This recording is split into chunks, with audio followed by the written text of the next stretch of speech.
The group stage of the 2026 World Cup has just come to an end. But the biggest story capturing the attention of the football world is not which teams advanced. It is an entirely new knockout round. For the first time in World Cup history, the tournament now features a round of 32. At first glance, it may seem like nothing more than a simple format change.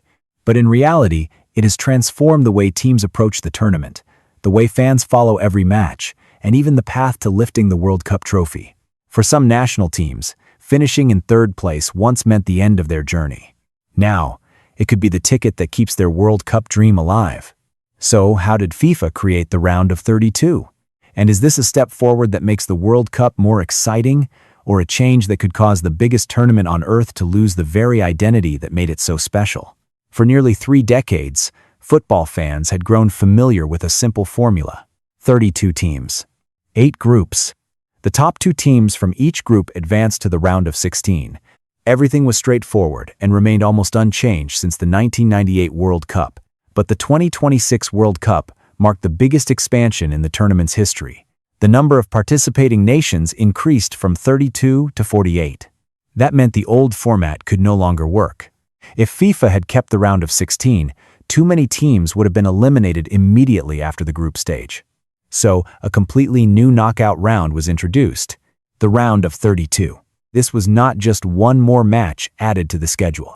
It became a new step on the road to winning the World Cup, while also changing the way every team approached the tournament from the very first game.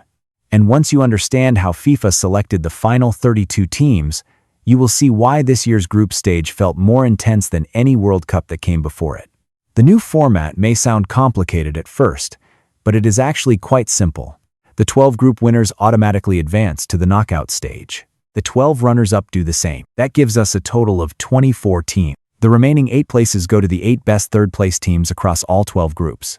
To determine those 8 teams, FIFA compares their total points first, followed by goal difference, goals scored, and additional tiebreakers if necessary. That creates an entirely new race. A team finishing third is no longer competing only against the other teams in its own group. It is also competing against every other third-place team in the tournament. One goal conceded, or even a single point. Any one of them could determine which team keeps its World Cup dream alive and which team is sent home. That is exactly why the final round of group stage matches became more unpredictable than ever before. The new format has completely changed the way teams approach the group stage. In the past, once a team realized it had little chance of finishing in the top 2, its motivation often began to fade. Now, finishing third can still open the door to the knockout stage. That has made every single goal more valuable than ever. A stoppage time goal can improve a team's goal difference.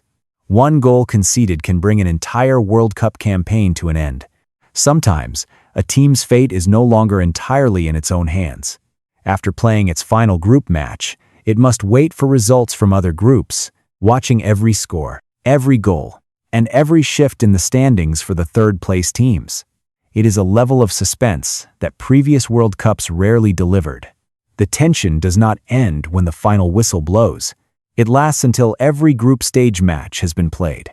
And that is exactly why many believe the new format has turned the group stage into the most dramatic race the World Cup has ever seen. Adding the round of 32 has done more than change how teams qualify for the knockout stage. It has reshaped the entire tournament bracket. At previous World Cups, many teams could predict their next opponent as soon as the group stage ended. This year is different. Some group winners will face runners-up. Others must wait to find out which third-place teams have earned a spot in the knockout stage. That means many matchups cannot be confirmed until the very last group stage match has been completed. Coaches can no longer prepare for a specific opponent too early. Instead, they have to keep a close eye on several groups at the same time. One unexpected result can completely reshape the path to the final. That has made the tactical side of the tournament far more complex. It has also given fans another reason to watch every match until the very last minute. Because sometimes, a single goal scored in a stadium thousands of miles away is enough to change the destiny of one of the tournament favorites. And that is something the World Cup has never experienced before. If there is one group that truly benefits from the new format, it is the underdogs.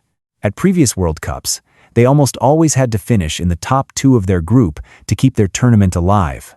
That was an enormous challenge when they had to compete against football's biggest powers. Now, everything has changed. A third-place finish with a strong enough record can still earn them a place in the knockout stage. That opens the door for many nations to experience the World Cup knockout rounds for the very first time. The new format also gives smaller teams greater confidence. They no longer have to chase victory at all costs in every match. Instead, they can manage games more strategically, fighting for every point and every goal that could make the difference. That is exactly what FIFA hoped to achieve by expanding the tournament, to bring the World Cup to more nations, to create more opportunities for developing football programs, and to make a deep World Cup run a realistic dream for more teams than ever before. But whenever some teams benefit, others inevitably pay the price. And that price could have a direct impact on the overall quality of the tournament. While the new format creates more opportunities, it also brings challenges the World Cup has never faced before. To become world champions, teams now have to survive one additional knockout match. That means more minutes on the pitch, more travel, and less time to recover. For the teams that make deep runs, this is far from a minor change. Just one extra match can have a major impact on the physical condition of an entire squad. The risk of injuries increases. Fatigue continues to build, especially with the 2026 World Cup being played during the North American summer, where many host cities experience extreme heat. Many experts believe the final rounds will no longer be decided by skill alone. They will also become a test of endurance, recovery, and the depth of each squad. That is one of the biggest questions FIFA will have to answer after the tournament. Will more matches truly make the World Cup more exciting? Or will they force players to pay too high a price in their pursuit of football's greatest prize? In reality, this is not the first time the World Cup has reinvented itself. In 1982, FIFA expanded the tournament from 16 teams to 24. At the time, many feared the competition would lose its intensity. Then, in 1998, the World Cup expanded again, this time to 32 teams. The same arguments quickly returned. Critics claimed that adding more lower-ranked teams would weaken the overall quality of the tournament. But history delivered its own answer. The 32-team format gradually became the standard for nearly 3 decades. Today, very few people even remember how controversial that decision once was. That is why many believe the round of 32 at the 2026 World Cup could follow the very same path. First comes skepticism, then adaptation, and eventually acceptance as a natural part of the tournament. But that will only happen if the new format produces unforgettable matches and memorable stories. If it does not, the round of 32 may forever be remembered as one of the most controversial experiments in World Cup history. Even now, there is still no clear consensus. Supporters believe the World Cup has become more open than ever before. More nations have a chance to compete. More underdogs have the opportunity to write their own stories. And fans get to enjoy even more knockout matches. But critics see it differently. With as many as 32 teams reaching the knockout stage, simply getting out of the group is no longer as special as it once was. The pressure is lower. Finishing in the top 2 no longer carries the same weight. In some cases, teams can even advance without winning many matches. That debate will continue long after the 2026 World Cup is over, because the success of a tournament format is never decided by numbers on paper. It is decided by how fans experience it. If the round of 32 delivers unforgettable classics and remarkable upsets, FIFA will have proven that its decision was the right one. But if the overall quality of the competition declines, the debate over expanding the World Cup will almost certainly return. The 2026 World Cup will be remembered for many reasons. 48 national teams, 104 matches, and for the first time ever, a round of 32 on the biggest stage in world football. A few years from now, fans may see it as nothing more than a normal part of the World Cup, or it may go down as the most controversial decision in FIFA history. Right now, no one knows the answer. But one thing is certain. The road to lifting the World Cup trophy has changed forever. Every team that dreams of becoming world champion must now overcome a challenge that no previous generation has ever faced. So what do you think? Has adding the round of 32 truly made the World Cup more exciting? Or has it reduced the value of the group stage and the journey to becoming world champions? Share your thoughts in the comments below.